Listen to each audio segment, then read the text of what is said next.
Hello, everyone, and welcome to my presentation on the development of wound care robots. So, why do I care about wounds? Well, wounds are a critical public health issue affecting approximately 8.4 million people in the US for chronic wounds specifically. And wound care more generally costs the US healthcare system an estimated $126 billion. As you can see from the visual on the right, this is also a global issue.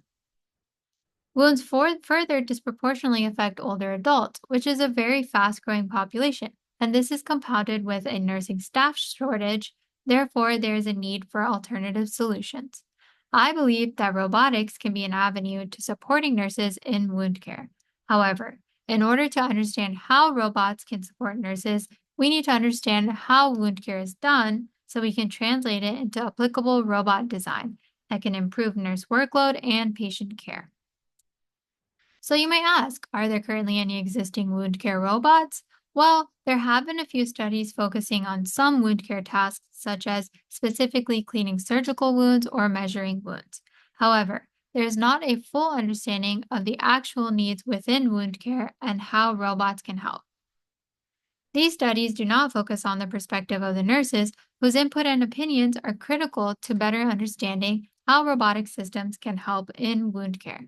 I believe there is a need for foundational work on understanding the wound care process from nurses to create effective robotic systems. My study adds to this gap in the knowledge base. In my study, we observed nurses conducting wound care at a hospital and assisted living facility, where we took notes and categorized our observations into different relevant groups to inform robotic design, such as care steps, care tasks, grasping techniques, materials, and many more.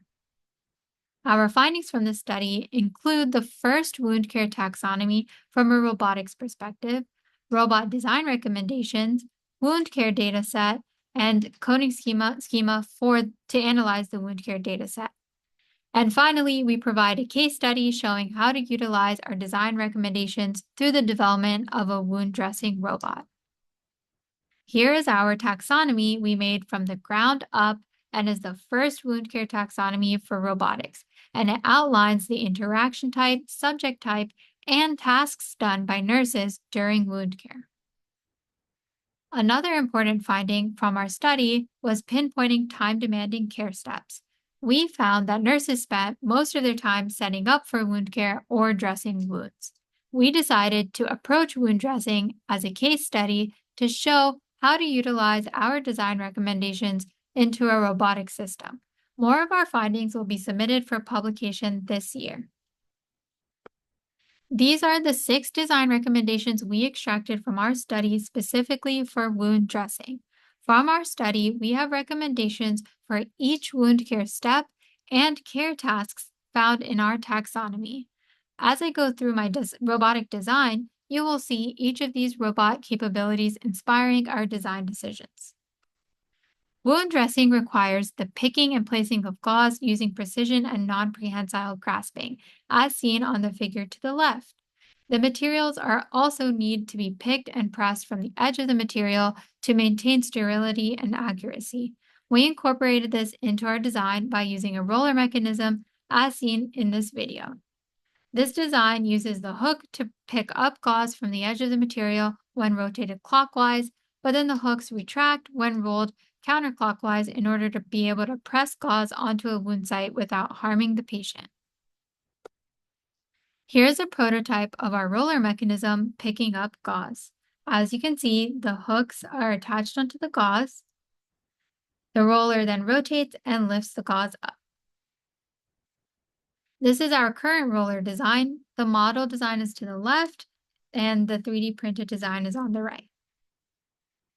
So another requirement for the system is it needs to be able to conform to the curvature of the human body. Therefore, we introduced these side hinges as seen on the right that are made of flexible TPU material to allow for the roller to conform when a force is applied, as seen in the simulation video where we apply a force to the right and the roller is displaced at an angle.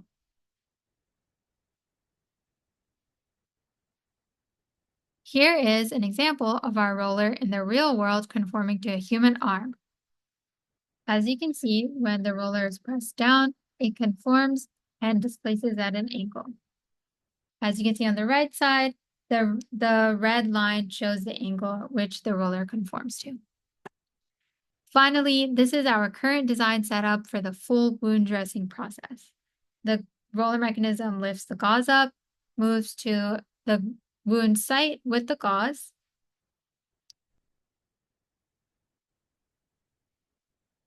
It then unrolls the gauze onto the wound site.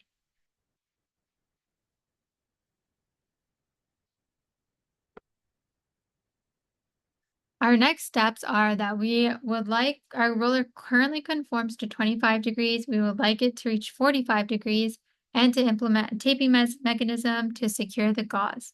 I hope this work emphasizes the importance of interdisciplinary work and the need to incorporate stakeholders throughout the design of robots. Thank you.